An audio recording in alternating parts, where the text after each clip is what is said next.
Hello दोस्तों, आप सबसे मिलके बहुत खुशी हो रही है कि हम एक साथ मिलके परमेश्वर के वचन को सीख रहे हैं।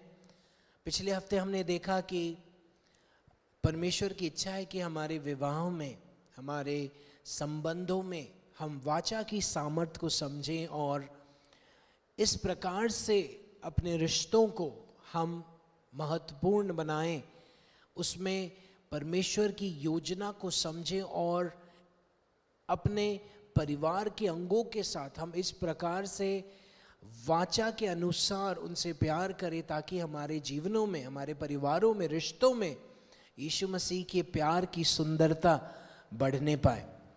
तो यदि आपने हमारा मैसेज नहीं सुना है तो मैं आपसे अनुरोध करूंगा कि आप पिछले हफ्ते का मैसेज सुने। प्रेमी का जो दिल है किस प्रकार से होना चाहिए, और जब हम देखते हैं कि समाज में जब विवाह का अर्थ गुम हो रहा है और किस प्रकार हम सच्चे प्यार से, हम क्या हो जाता है कि संसार के हिसाब से अगर जीवन बिताएंगे तो सच्चे प्यार से हम अपने आप को भटकते हुए पाते हैं। लेकिन हमने देखा कि किस प्रकार से जब संबंधों में वाचा की नींव डाली जाती है तो हम देखते हैं कि हम संबंधों में हम खुशियों को और आनंद को बिखरते हुए नहीं देखते, लेकिन आनंद और खुशी को और शांति को हम पास आते हुए देखते हैं। हालेलुया।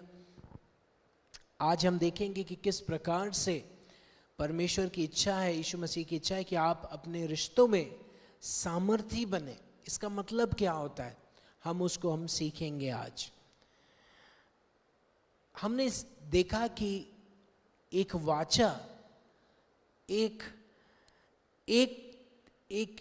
तरफा और बिना शर्ती स्थायी प्रतिबंध है, जिसके चलते हम अपने आप को अपने प्रेमी के लिए, अपने पति या पत्नी के लिए हम अपने आप को समर्पित करते हैं।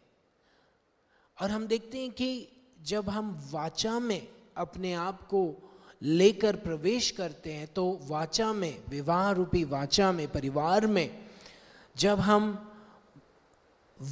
वाचे को प्राथमिकता देते हैं तो उसका मतलब यह है कि हम परमेश्वर के द्वारा इस बात को हम अपने परिवार में लेके आ रहे हैं कि मैं अपने आप को,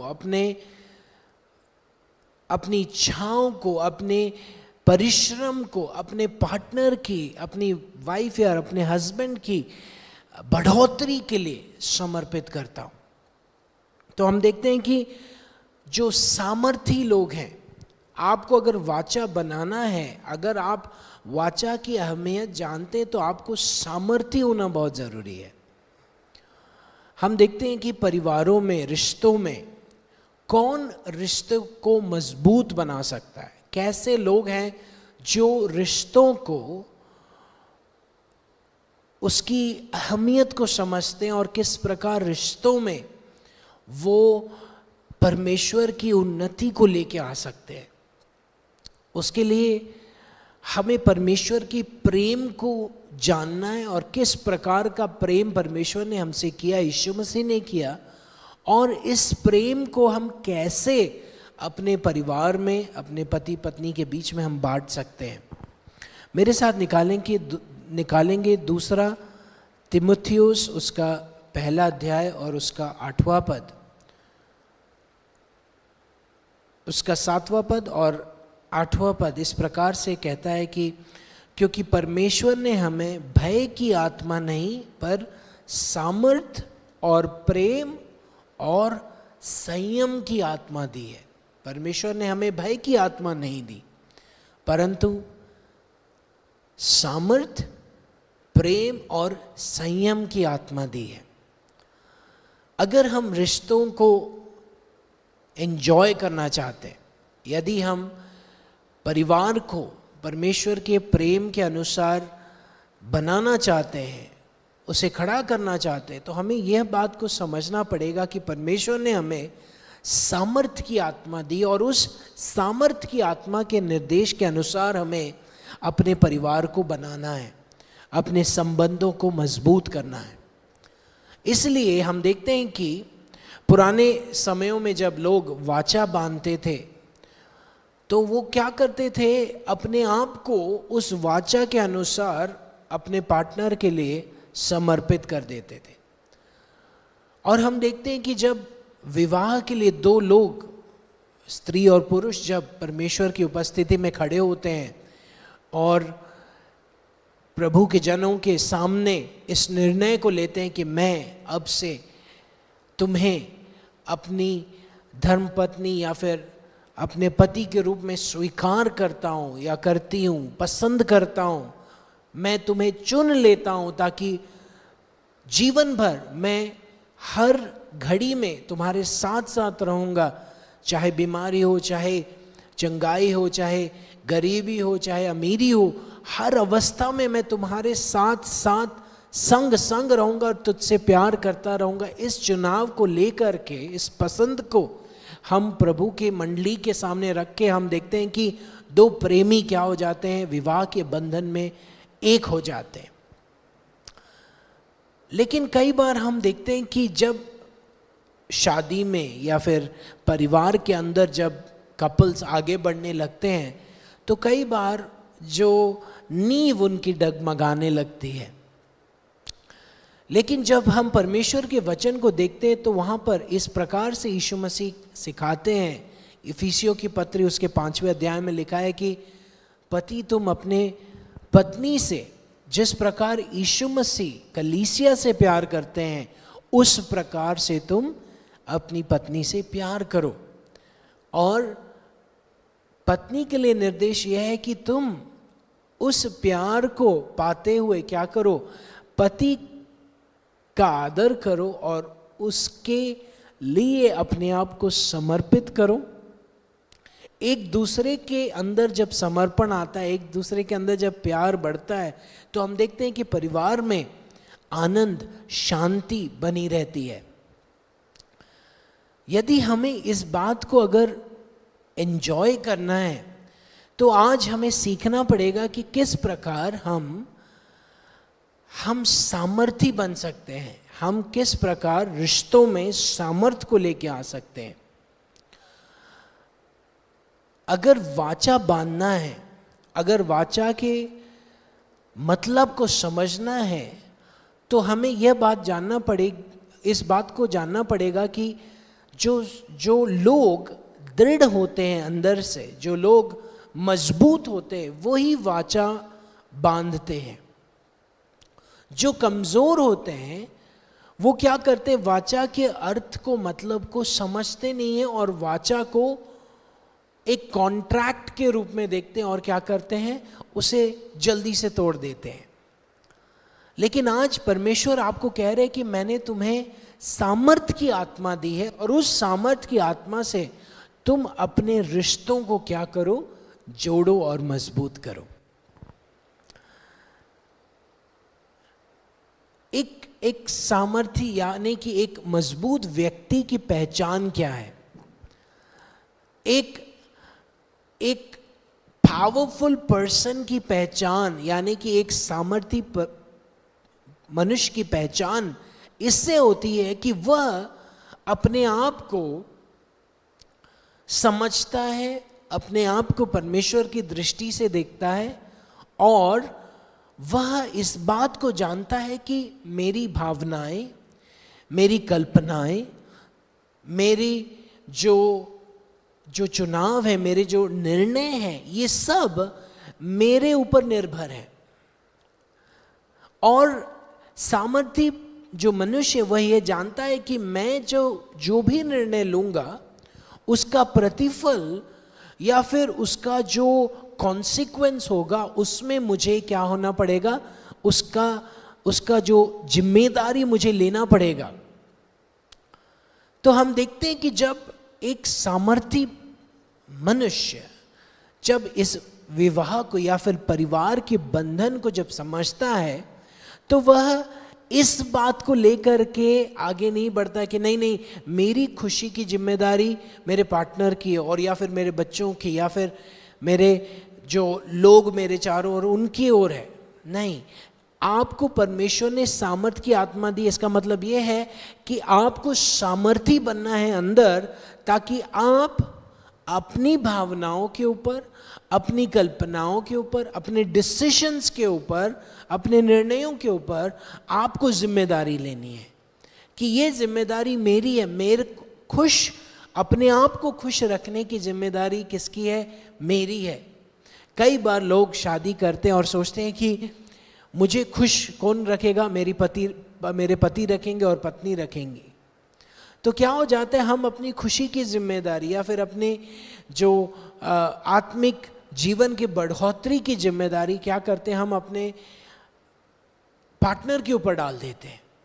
और कई बार हम अपने पार्टनर को क्या करते हैं, परमेश्वर से रिप्लेस कर देते हैं और ऐसा लगता है कि हमारा पार्टनर या फिर हमारे पति या पत्नी हमारे लिए सब कुछ करके देंगे।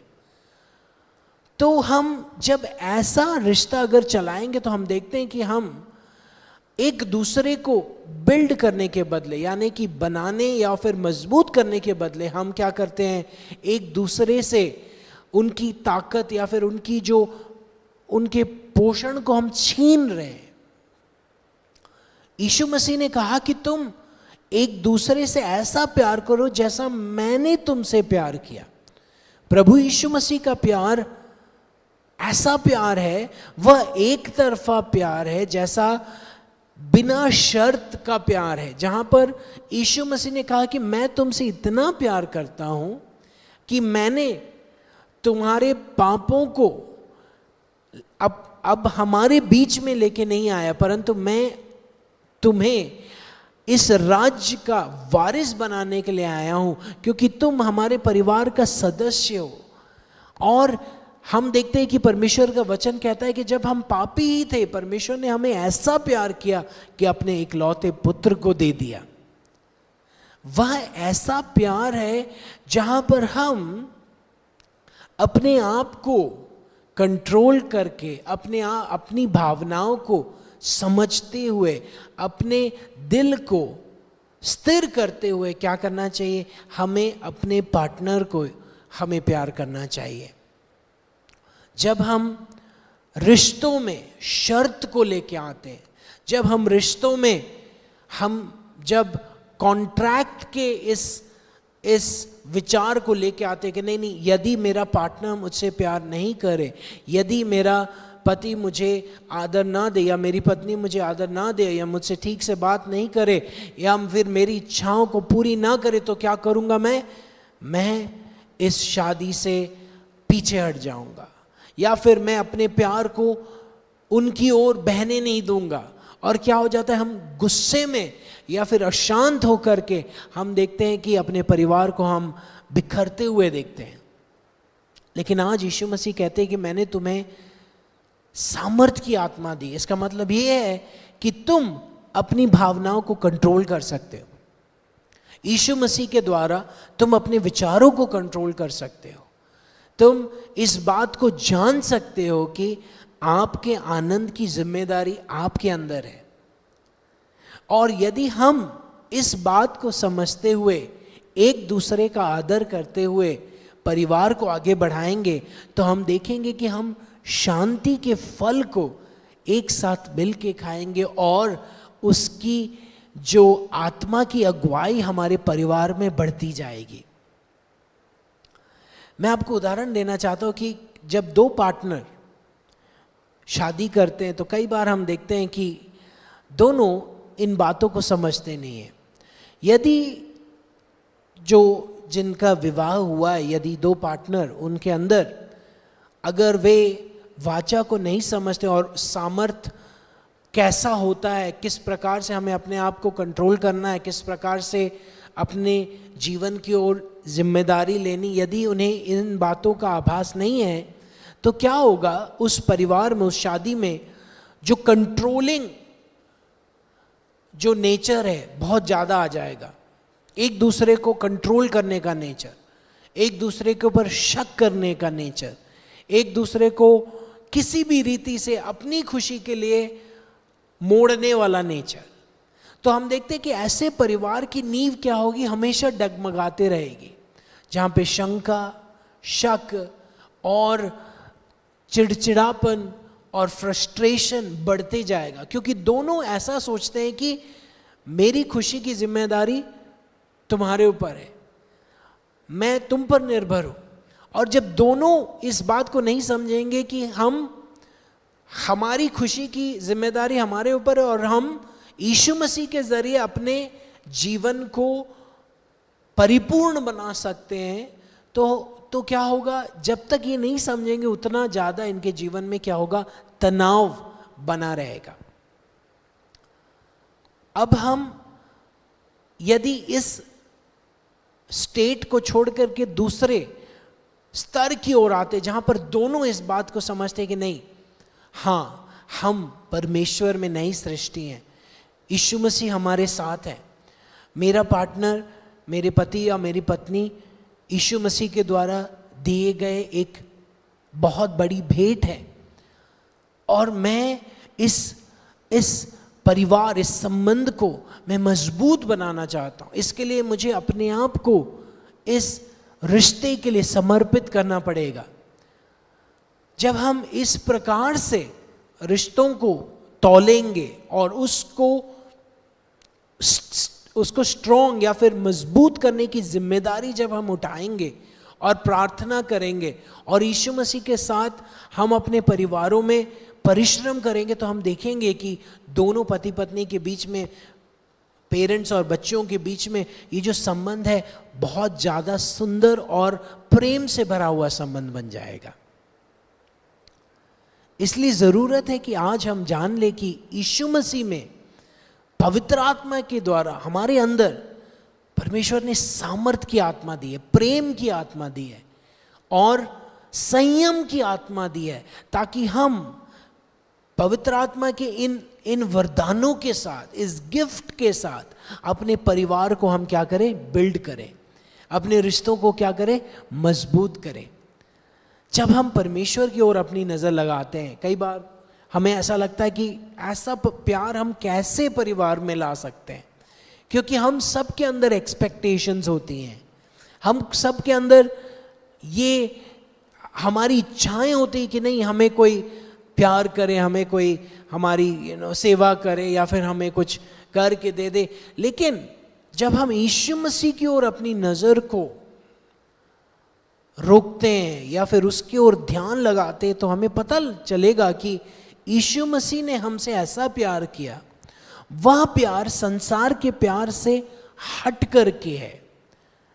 हम देखते हैं कि आदि में जब परमेश्वर ने, पिता पुत्र पवित्र आत्मा ने इस बात को चुना कि हम मनुष्य को अपने स्वरूप में रचेंगे और अनंत काल के लिए उन्हें हम अपने परिवार का हिस्सा बना लेंगे, ये जो चुनाव, ये जो इच्छा परमेश्वर ने प्रकट की, ये जो चुनाव था वह अनंत काल का चुनाव था, जहां पर परमेश्वर ने आदम और हव्वा की जब रचना की, मनुष्य मानव जाति के साथ एक ऐसी वाचा बांधी कि मैं तुमसे प्यार करना कभी नहीं छोड़ूंगा।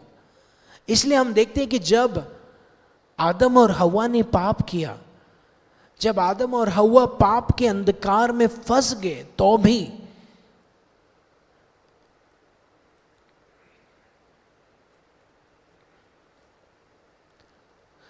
हम देखते हैं कि जब आदम और हव्वा ने पाप किया और पाप के अंधकार में फंस गए, तो भी परमेश्वर ने उन्हें नहीं त्यागा और यीशु मसीह मानव बन के इस अंधकार में उन्होंने प्रवेश किया। और हम देखते हैं कि यूहन्ना पहला अध्याय में लिखा है कि आदि में जो वचन था, वचन जो परमेश्वर के साथ था, देहधारी हुआ और उस जगत में आया जिस जगत को उसने खुद से बनाया था, और अपने लोगों के बीच आया, लेकिन अपनों ने उसे नहीं पहचाना।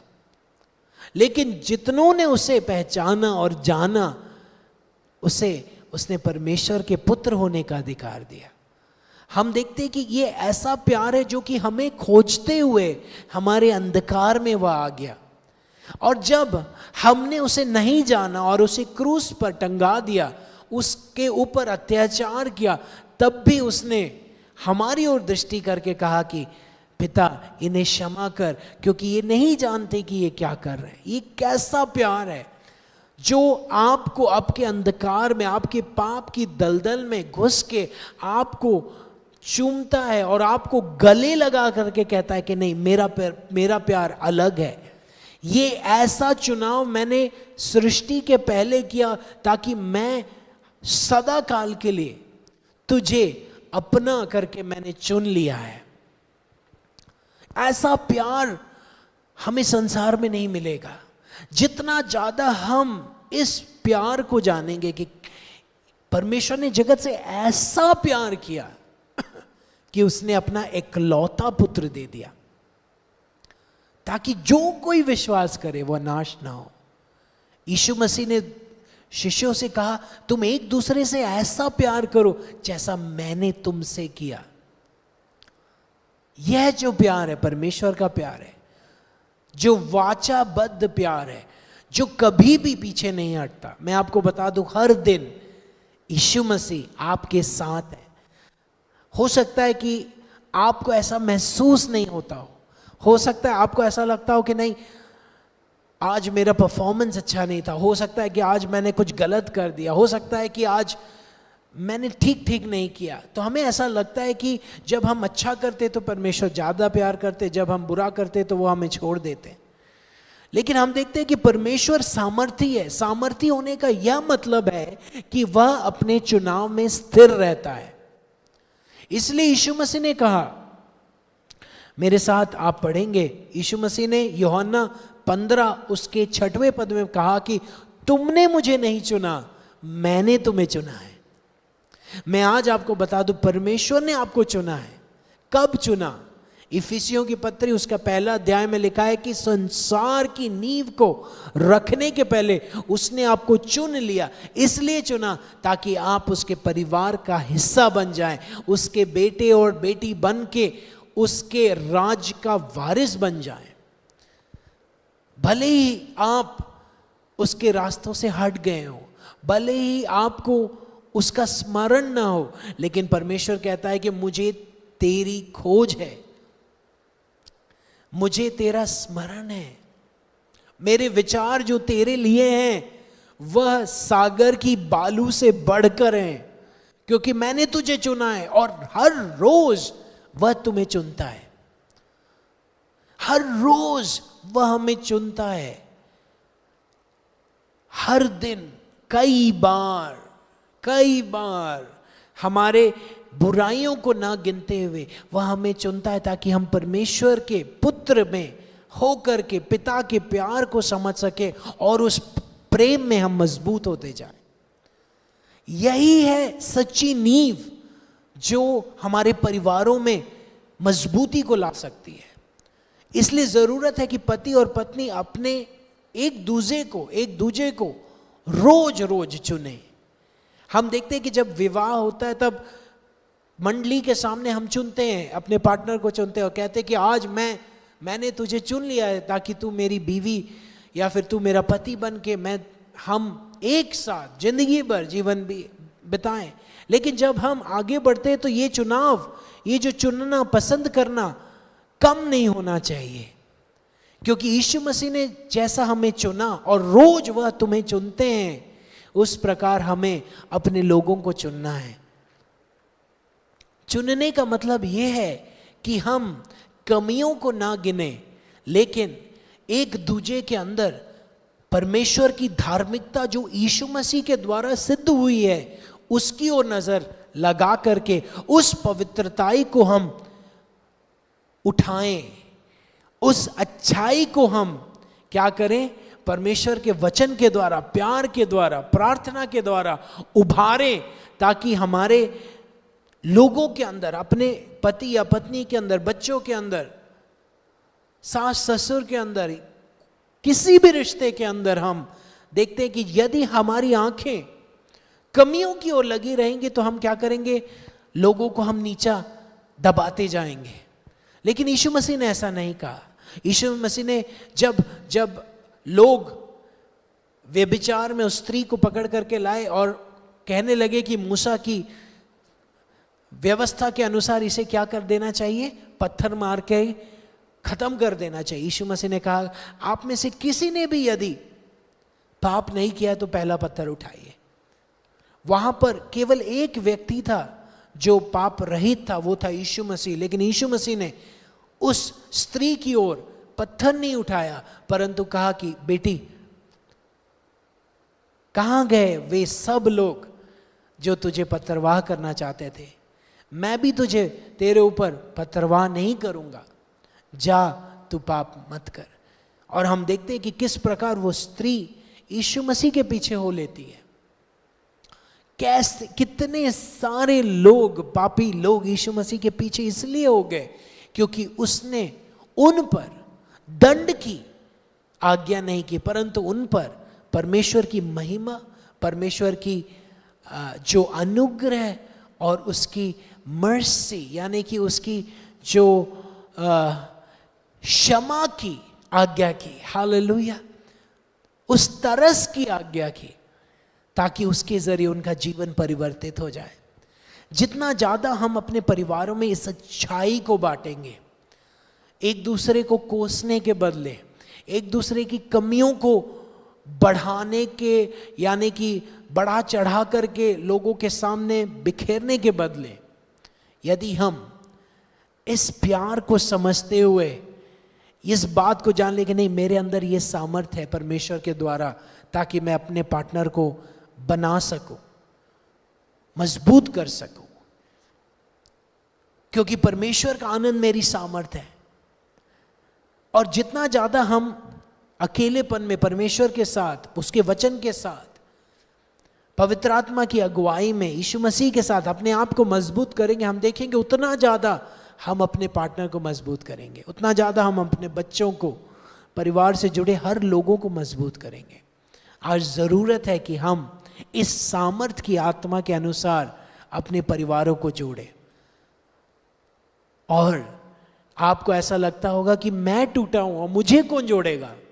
क्या परमेश्वर तू मुझे आज भी चुनता है?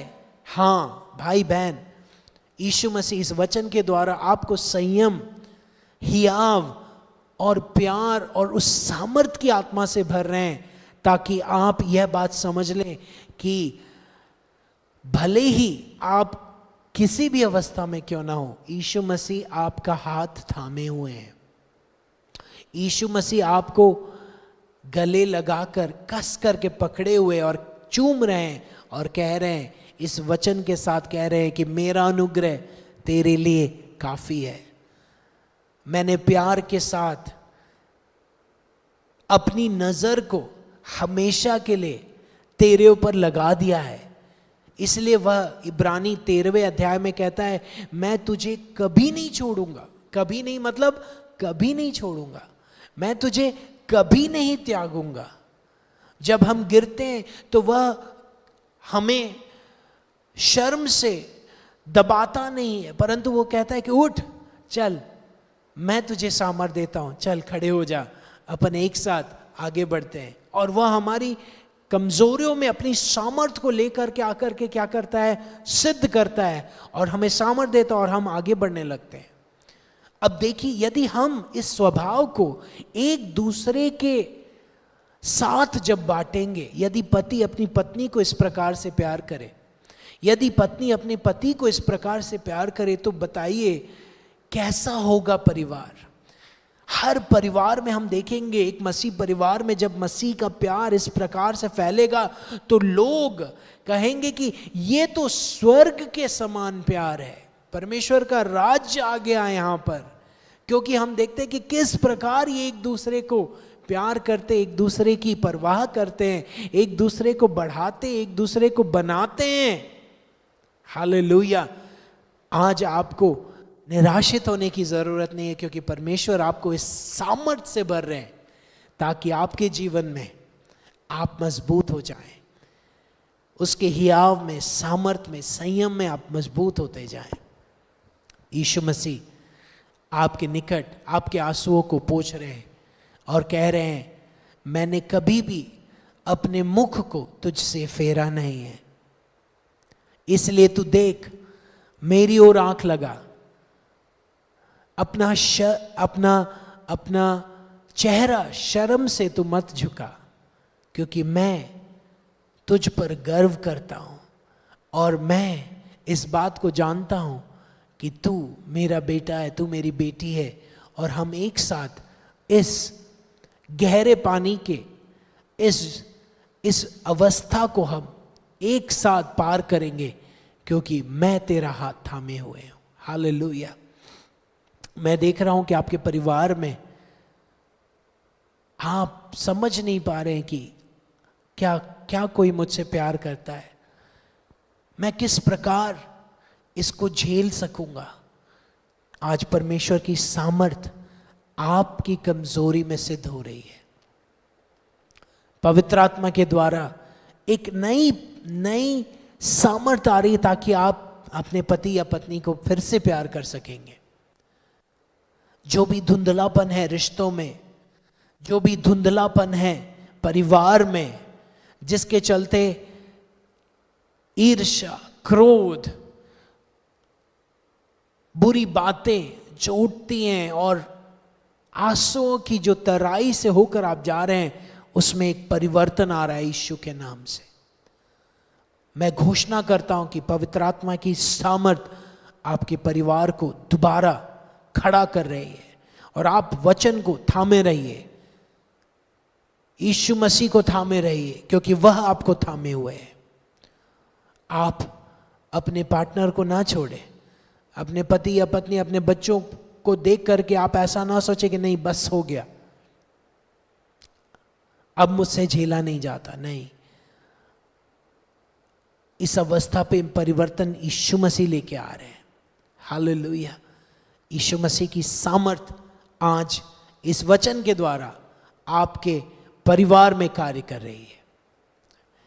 मैं प्रार्थना करता हूं कि यीशु मसीह के नाम से आपके अंदर सामर्थ आने पाए, आपके मन में शांति आने पाए, आपके ज्ञान में उसका प्रकाश आने पाए, ताकि आप अपने आप को, अपने पति या पत्नी, अपने बच्चों को, या फिर जो भी रिश्तों में आप स्ट्रगल कर रहे हैं, उसमें आप परमेश्वर की ज्ञान को प्राप्त करें और परमेश्वर का प्यार उस हिस्से में आने पाए, ताकि जो भी अवस्था जो आपको परेशान कर रही है परिवर्तित होने पाए यीशु के नाम से।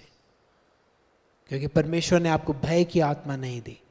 आपको भय खा करके भागने की जरूरत नहीं है, आपको भय खा करके लड़ने की जरूरत नहीं है, आपको भय का दास होकर के कमजोर और बीमार पड़ने की जरूरत नहीं है। आज उसकी सामर्थ आपके शरीर में चंगाई को लेकर आ रही है, उसकी सामर्थ आपके मन में प्रकाश को लेकर आ रही है, ताकि आप हालेलुया एक नई आशा के साथ, एक नई आशा के साथ आप अपने परिवार में आगे बढ़ेंगे, अपने काम में बढ़ेंगे। यीशु नासरी के नाम से मैं आपके शरीर में, आपके प्राण में, आपकी आत्मा में उन्नति की घोषणा करता हूं। यीशु के नाम से आपका परिवार जुड़ने पाए, परमेश्वर के प्यार में मजबूत होने पाए, परमेश्वर के प्रेम की नींव पवित्र आत्मा के द्वारा आपके परिवार, आपके लाइफ में आने पाए, ताकि आप यीशु मसीह की महिमा को अपने चारों ओर फैलता हुआ देखने पाए। प्रभु जी धन्यवाद यीशु के नाम से, आमीन। प्रभु आपको आशीषित करे, आप हमारे साथ जुड़ते रहें, आप हमें बताएं कि किस प्रकार से परमेश्वर का वचन आपके जीवन में कार्य कर रहा है। हम और मेडिटेट करेंगे कि किस प्रकार हम अपने आप को मजबूत कर सकें परमेश्वर के द्वारा, और इस बात को ठान लें कि यीशु मसीह ने निर्णय ले लिया है। कब लिया ये निर्णय? संसार को रचने के पहले, कि आपको वह अपने परिवार में आगे बढ़ाएं और आपके अंदर अपनी सामर्थ और अपने जीवन को इस प्रकार से न्यौछावर करे, ताकि आपके जरिए संसार में उसकी ज्योति फैलने पाए। प्रभु आपको बहुत आयत से आशीषित करे, आमीन।